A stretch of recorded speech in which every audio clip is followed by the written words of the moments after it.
My wife texted from her trip. How are you? Feeling lonely? I replied, I miss absolutely nothing. What I sent next made her end the trip immediately. The phone vibrated at 2:17 a.m. Not a call. A message.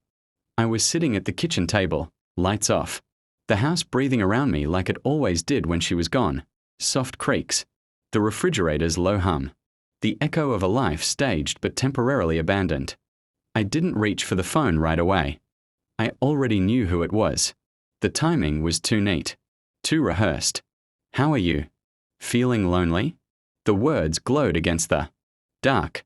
Casual. Careful. A question that pretended to care while measuring distance. I stared at it until the screen dimmed. Lonely. The word felt decorative. Something people used when they wanted to sound human. I hadn't felt lonely in weeks. Not since the night I noticed her perfume on a coat she didn't pack. Not since the hotel receipt appeared in the cloud with a city name that wasn't on her itinerary. Not since the silence in her voice grew confident. I typed back slowly. I miss absolutely nothing. 3 dots appeared. Disappeared. I imagine her somewhere warm, expensive sheets. City lights bleeding through sheer curtains. I imagine her smile falter, not collapse, not yet, just a crack. A hairline fracture. She replied with a laughing emoji. Then, wow, that's cold. Cold was survival. Cold was clarity. I unlocked the phone again and opened the draft I'd been preparing for days. I hadn't planned to send it tonight. I wanted precision. Timing. But her question pushed the blade into my hand. I attached the image. Paused. Then pressed send. The typing bubble never came back.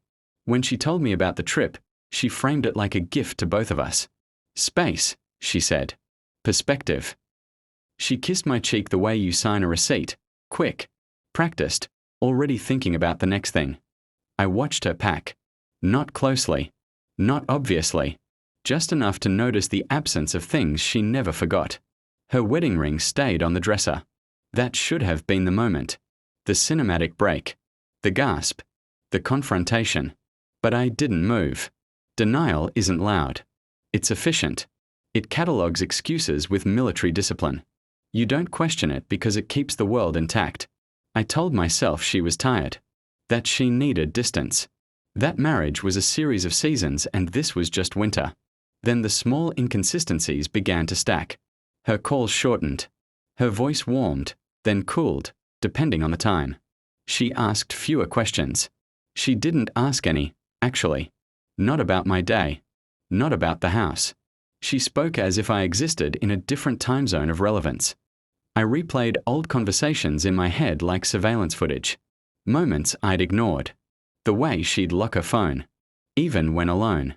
The sudden privacy around a screen I used to share. The way her laughter had changed pitch, like it had learned a new language. I never accused. Accusations give liars something to fight. I observed. I listened to what she didn't say. And I realized something else, too, something colder. She thought I was distracted. Predictable. A man who would wait. Who would ache quietly. Who would fill the silence with longing. She texted me because she needed reassurance. She didn't get it. I moved through my days like a ghost with a schedule. Work. Gym. Groceries. The motions of a life that didn't know it had already ended. Outwardly, nothing changed. Inside, everything sharpened. I checked records she forgot existed. Patterns emerged. The same number. The same hotel chain. The same 3-hour window where she always lost signal. I didn't spy in the traditional sense. I didn't need to. She'd grown careless. Confidence does that. It tells you the game is already won. At night, I lay in our bed and memorized the ceiling. I imagined the version of me she thought was waiting, restless, wounded, faithful. That version was useful. I let him exist. I let her believe she was controlling the narrative. When she called, I sounded calm, neutral. I asked about the weather, about the food. I told her the house was quiet, that I was keeping busy. She liked that. She relaxed into it. Meanwhile, I requested transcripts, pulled backups, compared dates. The truth didn't explode. It assembled itself, piece by piece, clean, indisputable. The man wasn't a mystery. He never is. He was convenient, familiar, someone who'd known her before. Life demanded accountability. I didn't feel rage. Rage is wasteful. I felt focus. And with focus came timing. The confirmation arrived on a Tuesday. I didn't open it immediately. I made coffee first. Black. No sugar. I wanted my hands steady. I wanted my mind sharp. The document was concise. Names. Dates. Proof. I read it once. Then again. I felt nothing the second time. That's how I knew it was real.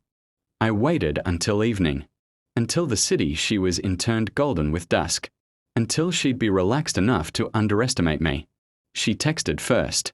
"You've been quiet today." I replied with a single image. No caption. No explanation. The screenshot showed the reservation. The overlapping names. The night she said she was thinking of me. Her response came instantly this time. "What is this?" I imagined her sitting up. The room suddenly too small. The air thinner. I typed one sentence. "Something you forgot to delete." There was a pause. Longer than before. Then the call came. I let it ring. When I finally answered, I didn't speak. She did. In pieces. Excuses. Shocked syllables tripping over each other. She cried the way people do when they're caught. Not broken, just cornered. I said nothing. Silence is a mirror.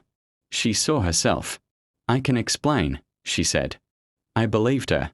She could explain beautifully. She always had. "I don't need an explanation," I replied. My voice surprised her. Calm. Flat. Final. She begged then. Not loudly. Strategically. She told me it was a mistake. That it meant nothing. That I was her home. I waited until she finished. Then I sent the second message. The one I'd prepared. "You asked if I was lonely. I'm not. I've already left." "What do you mean?" She whispered. "I mean the version of me you were betraying doesn't exist anymore." Her breath caught. I imagine her looking around the room, calculating flights, exits, apologies. "You're overreacting," she tried. "That was the last mistake. I reacted days ago," I said. "You're just finding out." I told her not to come home. Not yet. That I'd packed her things. That arrangements were made. That lawyers were already involved. She screamed then. The sound cracked through the speaker like glass. I ended the call. A minute later, a message came through. "I'm coming back. Tonight." I didn't respond. She ended the trip herself. The house felt different without the waiting. I slept well that night. When she returned, I wasn't there. I didn't need to see the aftermath. Closure isn't a conversation. It's a decision. Weeks later, when the silence settled into something permanent, I thought about her question again.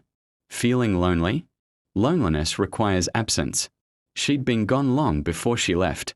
What surprised me wasn't the betrayal. It was how clean the end felt once the truth was named. How light the air became when I stopped carrying her secrets for her.